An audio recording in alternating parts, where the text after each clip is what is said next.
Hello everyone, welcome back to the kitchen table. Today on the kitchen table we're going to be talking Phantom 3 again, because some people have actually been receiving their pre-ordered aircraft direct from DJI. So there's been some interesting feedback on that we're just going to have a look at some of what I feel might be the key points. But before we go any further, as is traditional, because it's my kitchen table, I like to have a beverage while I'm discussing all things drone, and this evening is no different.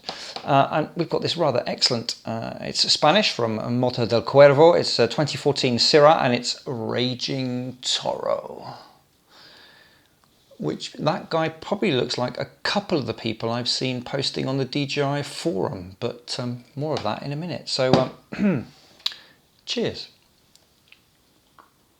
Oh, very nice indeed. So yes, Phantom 3 out very early. They've started being delivered over the past couple of days to people who pre-ordered on the DJI website. Dealers, it looks like, haven't got them in yet and won't do for a little while. Amazon, I know in the US, has now put back its expected delivery date to the end of May, and in some cases, I believe, June. So I'm not sure what's going on there. DJI certainly seem to be moving away from a dealer kind of ranking their dealers as important people to help them and help the users, and they're pushing more towards buying direct, which has its positives but also perhaps its negatives. And the DJI official forum has been an interesting place to be looking at over the last couple of days, because we're getting in some initial thoughts from people. Now the good news is that quite a lot of people who've managed to get them and get them in the air, that's a struggle for some, but we'll talk about that in a second, have reported, as you'd hopefully expect if you've been sitting there like this, that the aircraft flies brilliantly and they're really happy with it and it seems well sorted, and the app is nice to use if you can get it.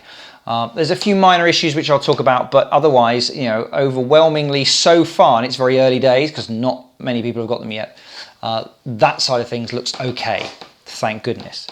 There have been 3 that I've seen so far, 3 reports on the DJI forum. My life is too short to start going through all the RC groups, phantompilots.com, you name it, there's many other forums to see if there are any others and to see whether they're the same people repeat posting.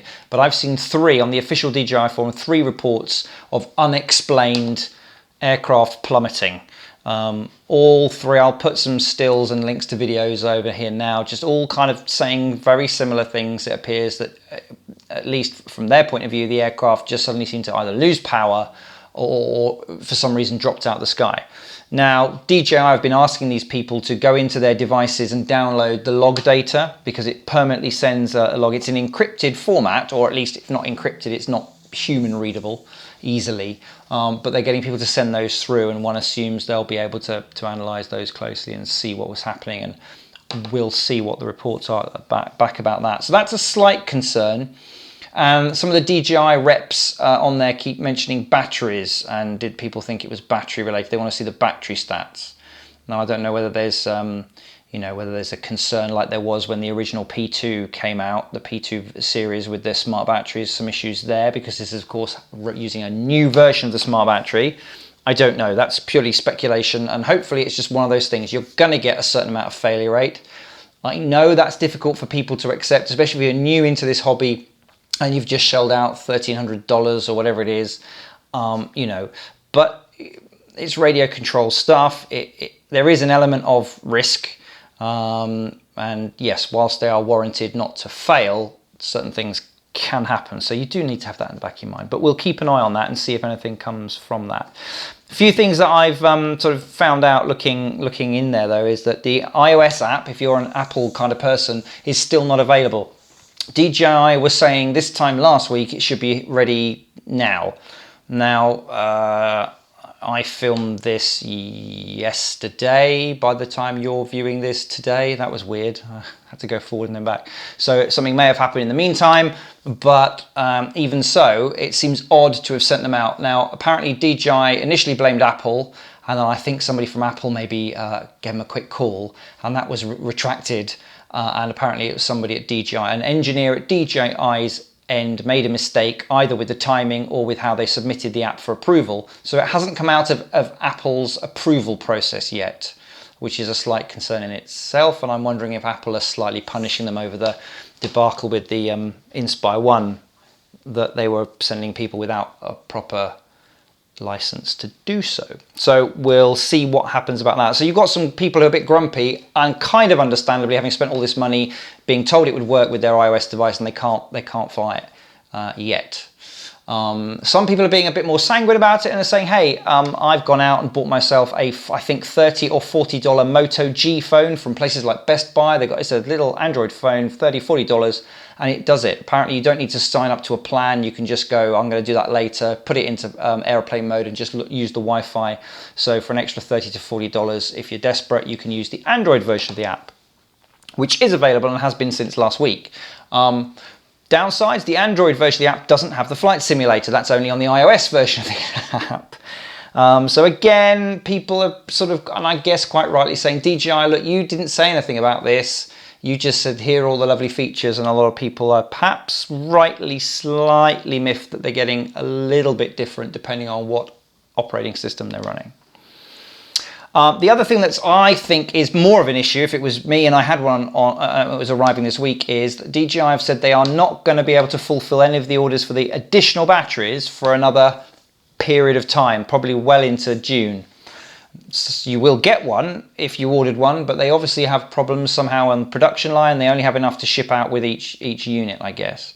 That would be a problem for me, because with the best will in the world, you know, you're going to get a maximum of 20 minutes per flight.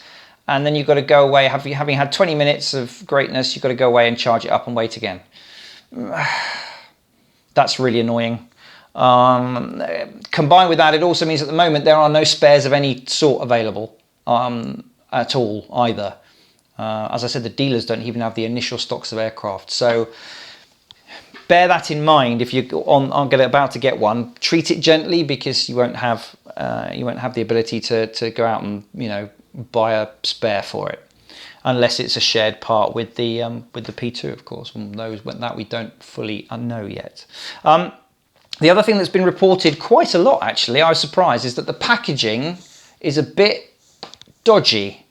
Some people have said if they're getting it direct from DJI, what they've done is put the actual sort of retail box inside a bigger box, but with no padding or packing. So what's been happening is, as this thing's been moving around, the inner box has been knocking sideways in the outer box.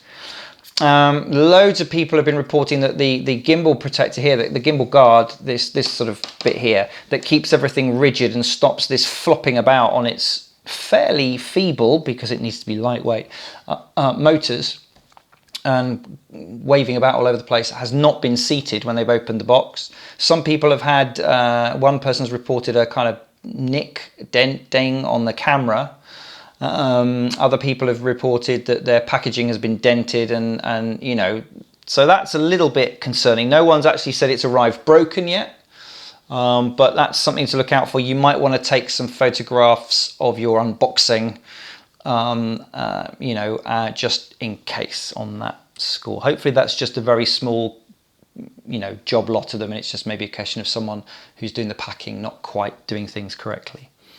Dropping from the sky thing is going to be worrying. But as I say, I think it's too easy to jump on the anti-DJI bandwagon and go, we told you so. It's 3 reports. There seems to be a lot. I've had a couple of messages from subscribers saying there's a lot of newbies asking really, really fundamentally worrying questions, which of course there is, because DJI market their products really well. So there is always the element of pilot error creeping in. Although I think at least on 2 of these instances, you're having people here who've experience with DJI products before and who are not what you call inexperienced pilots and know what to look out for. One of them did have some quite compelling video evidence. So there we are. That's it, really. It's surprised that they're out so early. In fact, officially, I don't think they've officially released it yet. If you've got one coming, I'd be really, really tempted to just hold fire.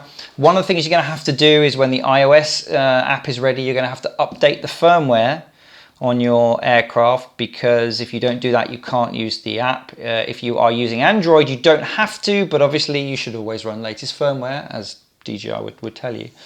So there's a few wrinkles.